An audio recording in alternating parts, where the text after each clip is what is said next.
कसलाही मूळव्याध संपवा या वनस्पतीची फक्त 3 पाने पुरेशी. कल्पना करा, आपल्या आजूबाजूला सहज दिसणाऱ्या एका साध्या वनस्पतीबद्दल अशी अनेक माहिती सांगितली जाते की तिचा उपयोग वेगवेगळ्या पारंपरिक पद्धतींमध्ये केला जातो. पण या सर्व गोष्टींपैकी नेमके काय लोकपरंपरेत सांगितले जाते? कोणत्या गोष्टी करताना काळजी घ्यावी आणि कोणत्या परिस्थितीत तज्ज्ञांचा सल्ला घेणे आवश्यक असते, हे आपल्याला माहीत असणे तितकेच महत्त्वाचे आहे. आजच्या या माहितीपूर्ण व्हिडिओमध्ये आपण रुई या वनस्पतीबद्दल लोकपरंपरेत सांगितले जाणारे काही उपयोग, त्यामागील समजुती आणि आवश्यक खबरदारी याविषयी जाणून घेणार आहोत. त्यामुळे हा व्हिडिओ शेवटपर्यंत नक्की पाहा, कारण योग्य माहितीच कोणत्याही गोष्टीचा सुरक्षित वापर करण्यास मदत करते. मित्रांनो, भारतातील अनेक भागांमध्ये रुईची वनस्पती सहज आढळते. रस्त्याच्या कडेला, मोकळ्या जागेत, शेताच्या बांधावर किंवा काही ठिकाणी घराजवळही ही वनस्पती दिसून येते. आयुर्वेद आणि लोकपरंपरेत या वनस्पतीचा विविध कारणांसाठी उल्लेख आढळतो. मात्र कोणताही पारंपरिक उपाय हा प्रत्येक व्यक्तीसाठी सारखाच परिणामकारक असेल, असे मानणे योग्य नाही. त्यामुळे कोणत्याही वनस्पतीचा औषधी स्वरूपात वापर करण्यापूर्वी योग्य माहिती असणे आवश्यक आहे. रुईचे मुख्यतः 2 प्रकार सांगितले जातात. एका प्रकाराला पांढऱ्या रंगाची फुले येतात, तर दुसऱ्या प्रकाराला जांभळट किंवा निळसर चटा असलेली फुले दिसतात. दोन्ही प्रकारांची पाने आकाराने मोठी, जाडसर आणि मऊ स्पर्शाची असतात. या वनस्पतीच्या पानांमध्ये आणि खोडामध्ये पांढऱ्या रंगाचा चीक असतो. हा चीक त्वचेला त्रासदायक ठरू शकतो. त्यामुळे तो थेट त्वचेवर किंवा डोळ्यांजवळ लागू नये, याची विशेष काळजी घेणे आवश्यक आहे. लोकपरंपरेनुसार काही भागांमध्ये रुईची पाने गरम करून सांध्यांच्या आसपास ठेवण्याची पद्धत सांगितली जाते. काही लोकांना अशा प्रकारे तात्पुरता आराम मिळाल्याचे अनुभव सांगितले जातात. मात्र सांधेदुखी, कंबरदुखी किंवा टाचदुखी यांसारख्या समस्या अनेक कारणांमुळे होऊ शकतात. त्यामुळे वेदना सतत राहत असतील, सूज येत असेल किंवा हालचालींमध्ये अडथळा येत असेल तर घरगुती उपायांवर अवलंबून न राहता तज्ज्ञांचा सल्ला घेणे अधिक योग्य ठरते. काही ठिकाणी रुईच्या पानांचा उबदार शेक म्हणूनही उल्लेख केला जातो. लोकपरंपरेत सांगितल्या जाणाऱ्या या पद्धतीचा उद्देश संबंधित भागाला उब देणे हा असतो.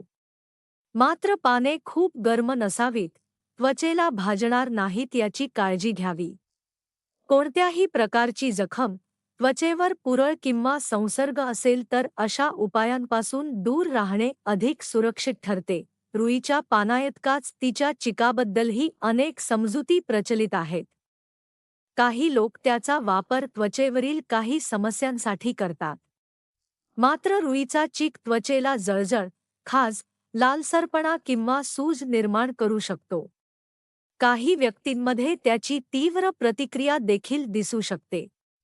त्यामुळे स्वतःहून चीक वापरण्यापूर्वी काळजी घेणे आवश्यक आहे.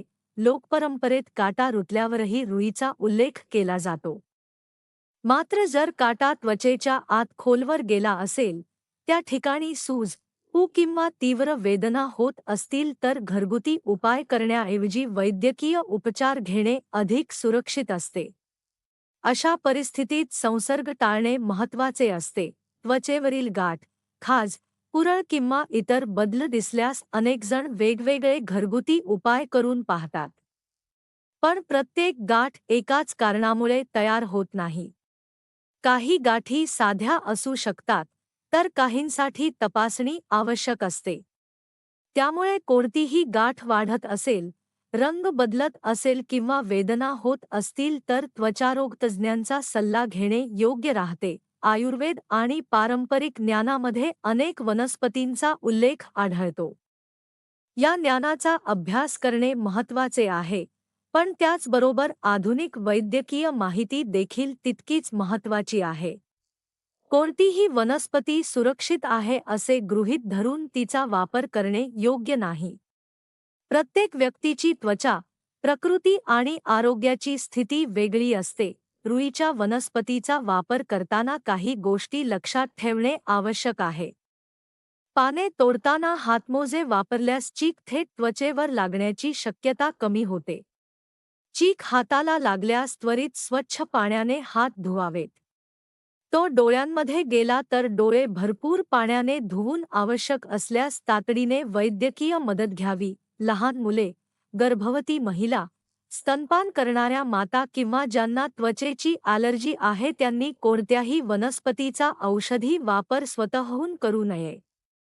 तसेच रुईची पाने किंवा चीक खाण्यासाठी वापरणे सुरक्षित आहे असे मानण्याचे कारण नाही. त्यामुळे तज्ज्ञांच्या मार्गदर्शनाशिवाय असा वापर टाळावा. आपल्या आजूबाजूला उपलब्ध असलेल्या वनस्पतींबद्दल माहिती असणे चांगले आहे. पण प्रत्येक माहितीची पडताळणी करणे तितकेच आवश्यक आहे. समाजमाध्यमांवर किंवा इतर माध्यमांमध्ये अनेक घरगुती उपाय सांगितले जातात. त्यापैकी काही लोकांच्या अनुभवावर आधारित असतात, तर काहींना वैज्ञानिक आधार मर्यादित असतो. त्यामुळे कोणतीही माहिती अंधपणे स्वीकारण्याऐवजी विचारपूर्वक निर्णय घेणे आवश्यक आहे. जर तुम्हाला सांधेदुखी, कंबरदुखी, टाचदुखी, त्वचेवरील गाठ, खाज किंवा इतर कोणतीही समस्या दीर्घकाळ जाणवत असेल तर योग्य तपासणी करून घेणे अधिक महत्त्वाचे आहे.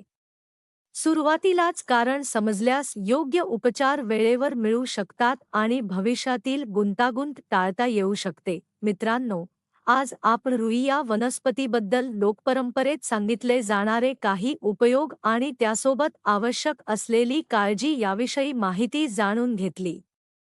या व्हिडिओचा उद्देश कोणताही उपचार सुचवणे नसून पारंपरिक माहितीबरोबर सुरक्षिततेची जाणीव करून देणे हा आहे.